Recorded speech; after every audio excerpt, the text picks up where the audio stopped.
Good afternoon and welcome to Hyperfine's third quarter 2025 earnings conference call. Currently, all participants are in a listen-only mode. We will be facilitating a question-and-answer session towards the end of today's call. As a reminder, this call is being recorded for replay purposes. I would now like to turn the call over to Webb Campbell from Gilmartin Group for introductory disclosure. Thank you for joining today's call. Earlier today, Hyperfine Inc. released financial results for the quarter ended September 30th, 2025. A copy of the press release is available on the company's website as well as sec.gov. Before we begin, I'd like to remind you that management will make statements during this call that include forward-looking statements within the meaning of federal securities laws, which are made pursuant to the safe harbor provisions of the Private Securities Litigation Reform Act of 1995. Any statements contained on this call that relate to expectations or predictions of future events, results, or performance are forward-looking statements.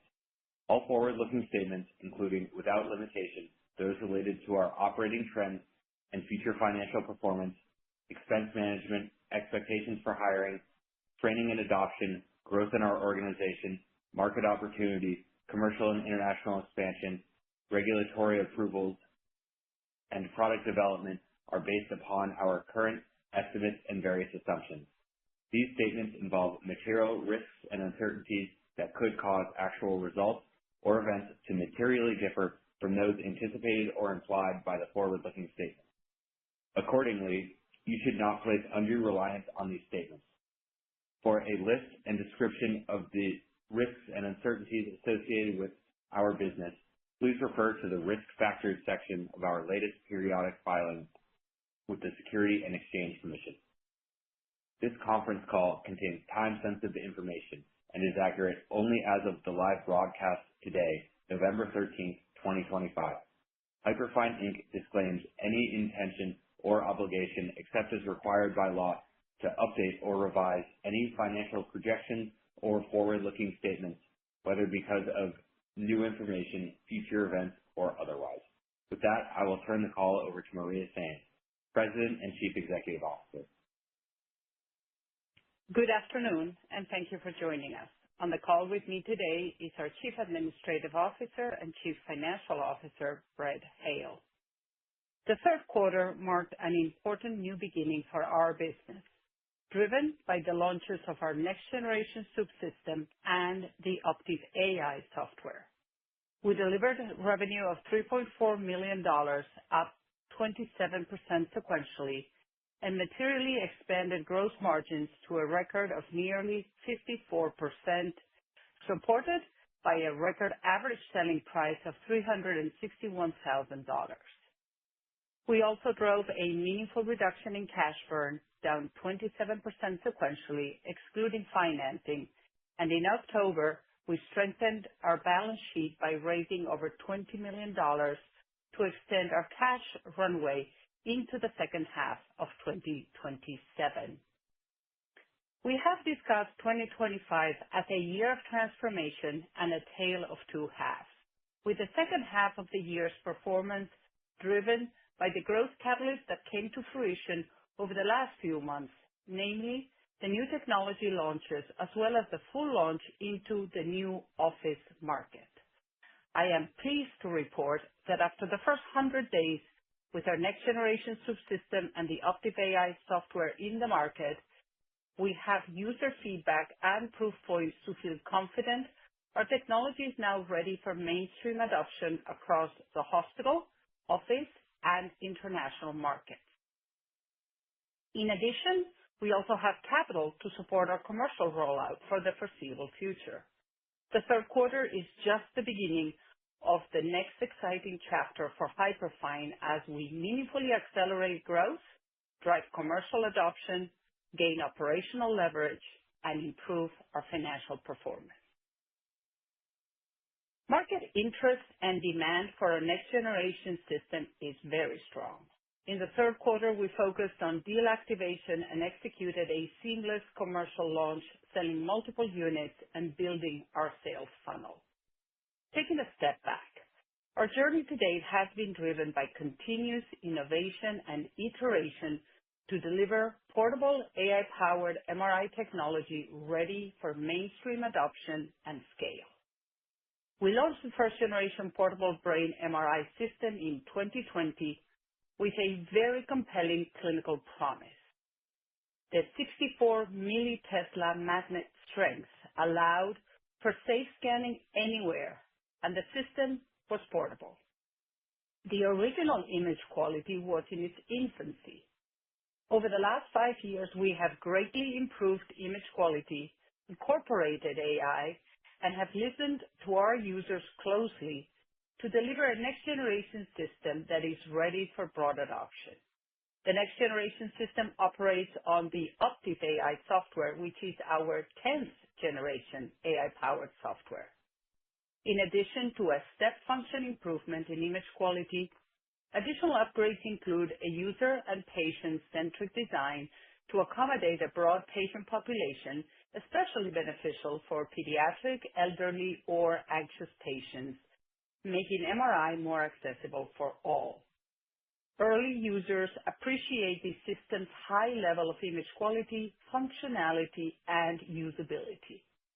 Many users have commented on how closely our Optiv AI image quality resembles that of high-field scanners. Moreover, our office clinical study enrolled in the last few months will give us a robust data set of comparative cases between the subsystem and high-field, which I will discuss later in this call. The proprietary hardware in the new scanner enables us to drive image quality innovation through software updates going forward at a cadence of 1 to 2 releases per year. We're planning our first upgrade to the Optiv AI software to be released in the first quarter of 2026. I am very proud of the AI expertise and leadership we have built at Hyperfine. We continue to be featured prominently on the AI-enabled medical devices list published by the FDA amongst the largest players in healthcare. Observing clinicians note that the images produced by our next-generation system with Optiv AI approach those of conventional 1.5 Tesla MRI scanners is a testament to the impressive technical lead Hyperfine has developed in ultra-low field MRI. The radiology community is key to the adoption of our subsystem. This community has provided overwhelmingly positive feedback on our current image quality and is now broadly supportive. This new subsystem paired with Optiv AI has triggered an activation of commercial deals markedly different than what we have seen in the past, with interest from multiple sites of care inside hospitals down to the most remote community health setting. I will now provide an update on our 3 diversified commercial business verticals: the hospital, the office, and our international markets. Starting with our progress in the U.S. hospital setting, we have placed our new system in all the hospital sites of care we call upon today, including adult critical care, pediatric critical care, and the emergency department. The device MSRP of our new subsystem is $550,000, roughly a 15% premium to the prior version. And these next-generation subsystem hospital placements resulted in a significant average selling price uplift in the third quarter. We have also converted our entire hospital deal pipeline to the next-generation subsystem. Compelling clinical utility, strong economic value proposition, multiple sites of care placements, and broad health system and IDN engagement are key long-term drivers to our hospital strategy. The clinical interest for the subsystem in ICUs, ERs, ORs, and clinics continues to increase to address the very real issues related to timely access to MRI and patient progress. The economic value proposition associated with the adoption of the subsystem, reducing cost, accelerating patient progress, and freeing up conventional MRI scanners for additional elective procedures is compelling to administrators. Hospitals' return on investment assessments are showing 1 to 1.5 year break-even timelines versus 3 to 4 years typical for capital equipment. Although the SUP system is a capital acquisition process in the hospital setting, with a strong radiology support, clinical interest, and administrative buy-in, we're now seeing higher priority placed on SUP system projects and acceleration of the deals in our pipeline. Our ability to go deep in the hospital and broad through health systems and integrated delivery networks is beginning to materialize. I am happy to share that in the third quarter, we sold 2 SUP systems into the same hospital network, and our pipeline of multiple deals by hospitals is robust. Today, we're actively engaged with several health systems and IDNs to evaluate system-wide deals to standardize care.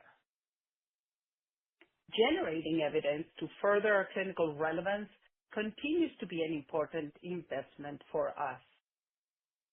Our work in stroke triage supports expansion into the emergency room, with the value proposition of the SUP system being strong, given the importance of time to scan and the focus on patient progress in the ER setting. Our most recent effort, the PRIME study being led by the Yale School of Medicine, evaluates the potential of AI-powered portable MRI technology to triage a broad, diversified set of patients who present to the emergency department. Enrollment in PRIME is going well, with over 75 patients enrolled. We have also begun evaluating the use of the SUP system in the operating room for neurosurgery, which represents a potential additional use case and expansion of our total addressable market. We recently commenced PRISM PMR, a study designed to collect data and optimize the SUP system's real-world clinical utility in this setting. We have enrolled over 20 cases at this point. Now turning to the office. In the third quarter, we commenced our full commercial launch of the SUP system into the neurology office setting. Our completed pilot program, in which multiple sites secured IAC accreditation, scanned patients, and received payment through the reimbursement process with CMS and private payers, validated this opportunity. As I have previously mentioned, neurology offices represent a very compelling opportunity for the SUP system. Neurologists directly impact 100 million patient lives in the United States and order an average of 500 to 600 MRIs annually. But only approximately 10% of private neurology practices have MRI equipment on site. The neurology office call point is large and diversified, with practices of many sizes based on number of practitioners and volume of patients.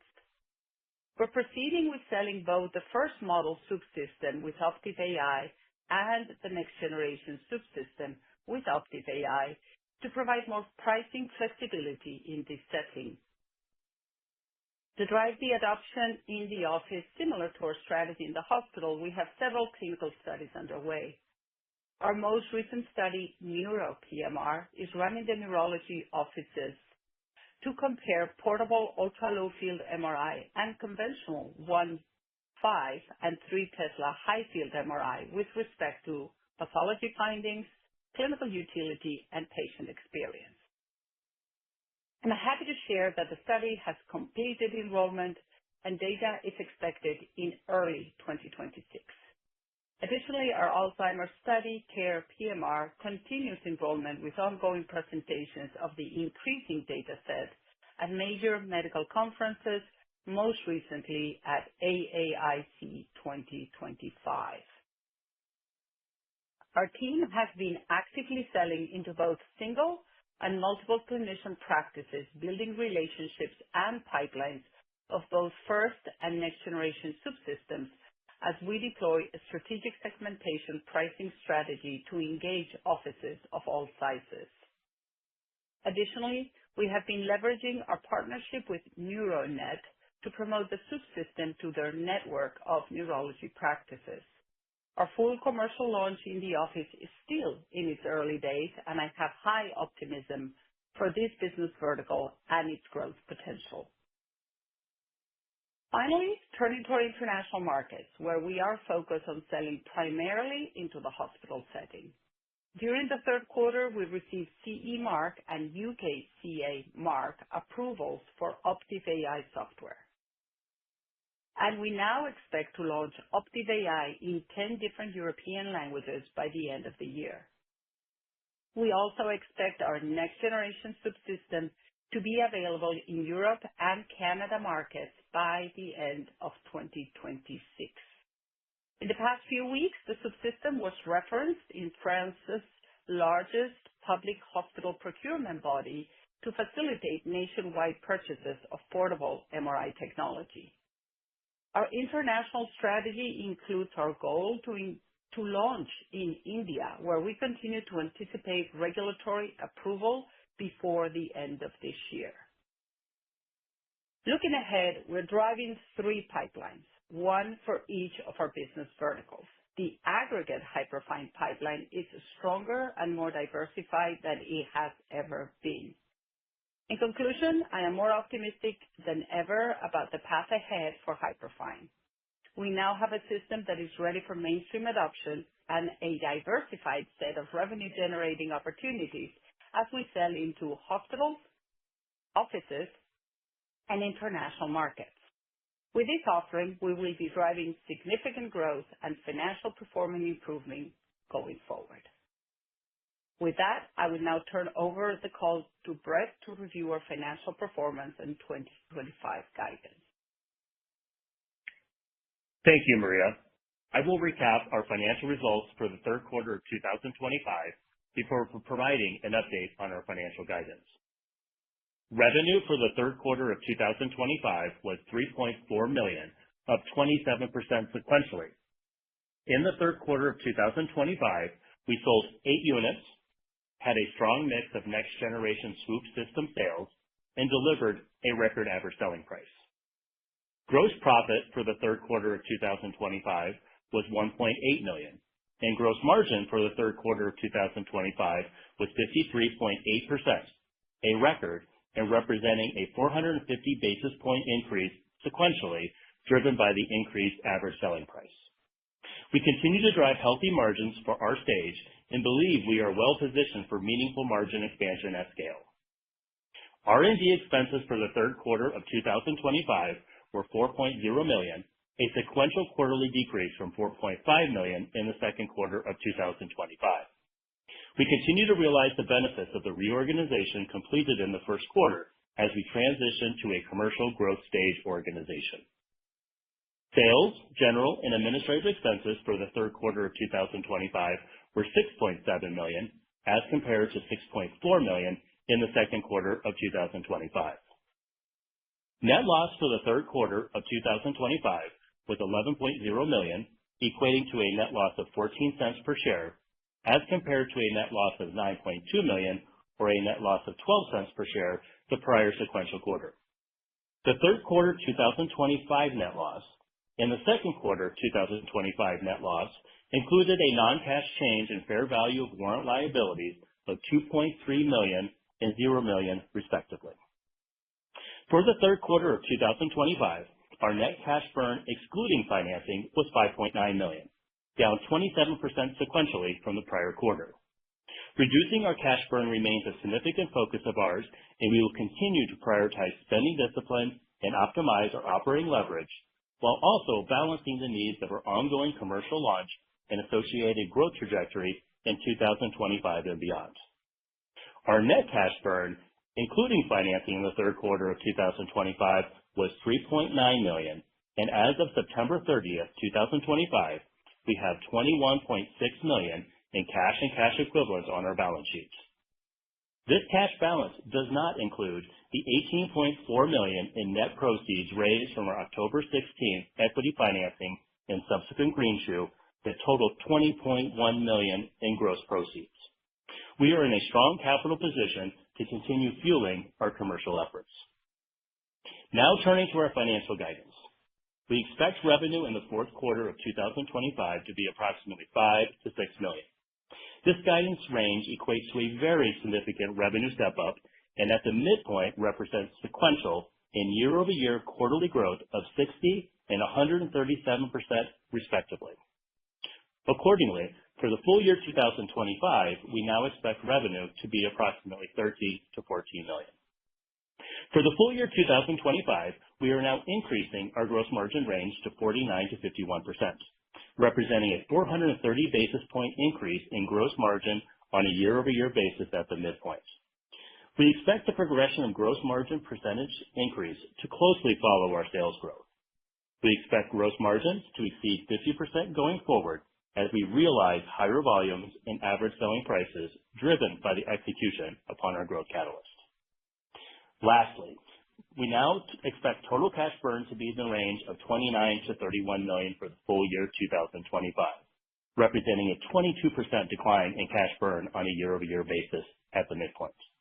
We continue to operate lean with strong spending discipline while making investments in areas such as inventory and commercialization to support our recent launches and capitalize on our strong commercial growth prospects. With our strengthened capital position, we now see our cash runway for the business lasting into the second half of 2027. I would now like to turn the call back to Maria for closing comments. Thank you, Brett. I'm very proud of the Hyperfine team and the excellent work done to bring to market the Optiv AI software and the next generation subsystem. Medical technology businesses that build new markets often go through this transition from a first-generation pioneering technology to a next-gen ready for broad adoption. That is the transition we are undergoing at Hyperfine. The fundamentals remain strong with broad labeling and existing reimbursement. Our strategy to diversify into multiple sites of care inside and outside the hospital and expand internationally is beginning to yield results. In addition, we now have capital to support our commercial growth for the foreseeable future. Q3 is just the beginning of the next exciting chapter for Hyperfine. With that, we now open the line for questions.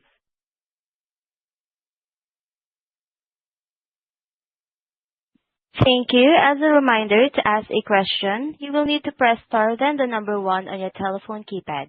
And if you would like to withdraw your question, press star 1 again.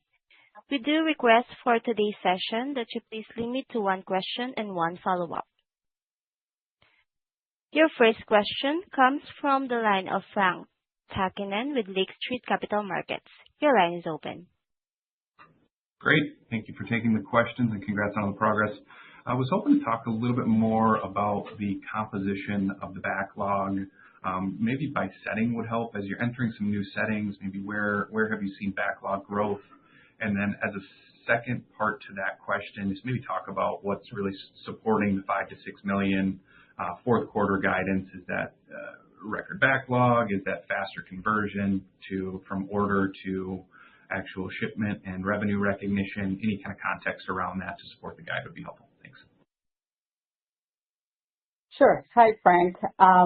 So our pipeline, I think, it's evolved now with the full launch in the office business to be really 3 pipelines that we are really managing independently. And I would argue that we have the eyes of our sales leaders, but also our strategy leaders by business vertical, very, very intensely involved in it. So we are managing a pipeline only associated with U.S. hospital deals, another on U.S. office deals, and the third one, which is our international business.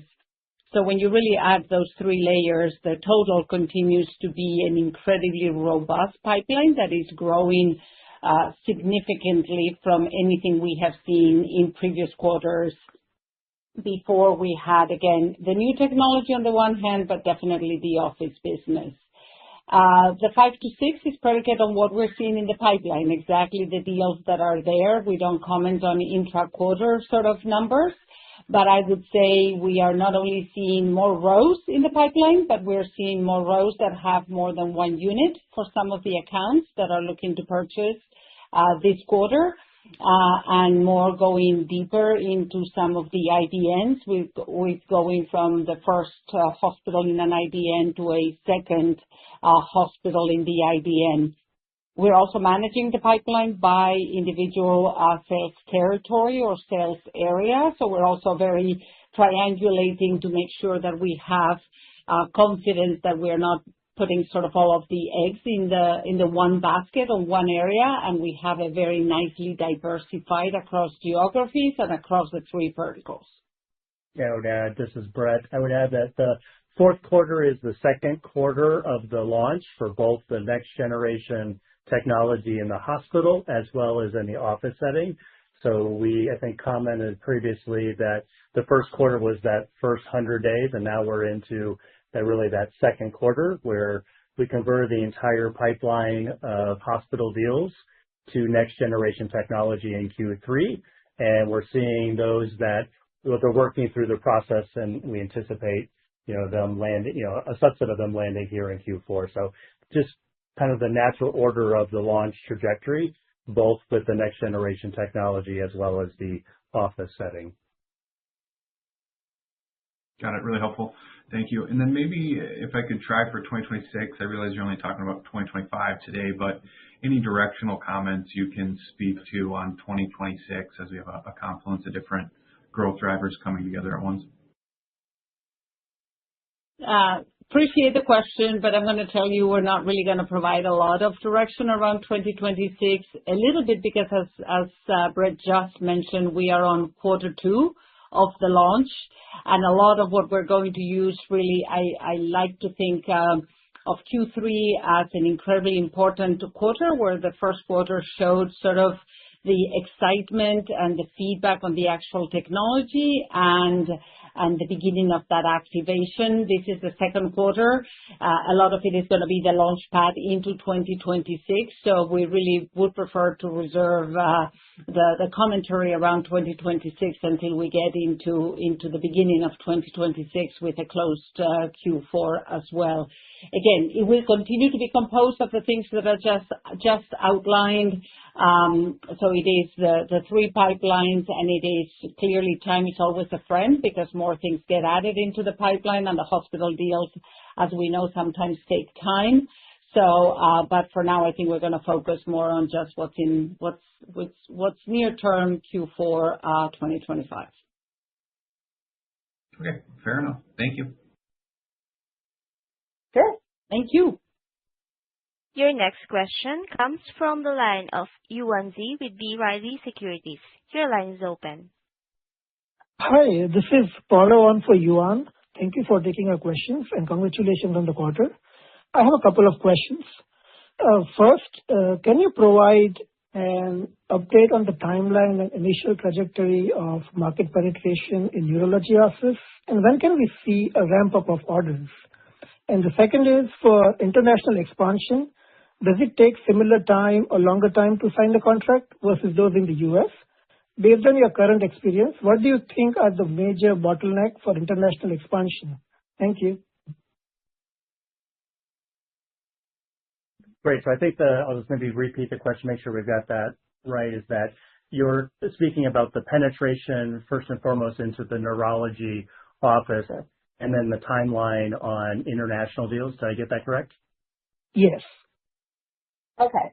So, great question. So I think in neurology offices, we really have a very active pipeline. We have said, I think the call point is very, very large. So thinking in terms of percentage penetration, it's a little bit more challenging because I think what is really, really important to understand is how the offices are really grouped between what I would call the more solo practitioners, a single practitioner versus multiple practitioners. That immediately dictates the size of the practice. And with the size of the practice, there's a very strong correlation to the volume of scans that they are going to do and how they think about the economics of bringing in technology like the SOUP system to add on imaging to their offering. Right now, we have a bit of a segmentation approach where we are using our first model with the latest software with Optiv AI at a price point that offers more flexibility to go into the smaller offices. And we are using, of course, our next generation with the same software, Optiv AI, for the larger offices. We also have a partnership with Neuronet, which de facto operates a little bit like an IDN, if you want, of the office space to be able to penetrate that group. We're also going to be going for the first time to one of the meetings that groups those kinds of offices together, which is a headache meeting, which is happening early December in the U.S. So we're really trying to drive the strategy to go and approach both call points, but we haven't really, and we're looking at growing on both, on the solo practices as well as on the multi-practitioner, larger volume practices. But I don't have a good metric of penetration. It will be more about the growth and the adoption. You remember maybe that we conducted a study called NeuroPMR. We conducted it in two very, very large practices, the Dent Institute in Buffalo and Texas Neurology in Dallas. We started in April, but we were able to put the new devices into those two practices for the study so that the data that comes out, which is now only literally a couple of months away because it will be early 2026, is with the latest technology, both hardware and software. So that's going to be really exciting. To your question about international, as I said, international is not about the office. International is about hospitals. So there are some procurement processes, there are some tendering processes, there are some multi-dimensional processes like in the U.S. One of the big wins this quarter was the French referencing. So this body called UNI-HA, which is really a very large catalog procurement process that allows all French hospitals to more swiftly buy through that without a lot of the procurement process kind of timelines. So we think, for instance, in a market like France, we will start seeing a more expedited way of being able to transact with hospitals, but it is still hospitals, so it's not as swift a decision making as the office. And for international, it's really important that it really is going to be this quarter when we bring to them the new image quality. Although we did get the clearances both on the CE mark front and the UK CA front last quarter, there's another work stream that we need to do beyond the regulatory approval, which is produce the software and all the labeling and documentation in local languages. We now have 10 different local languages, so the Optiv AI with the new level of image quality will get launched in local languages, in 10 of those local languages, only here in Q4. Okay. Thank you. Of course. Thank you. Thank you for your question. No further questions at this time. I'd like to turn the call back over to Maria Sainz, CEO, for closing remarks.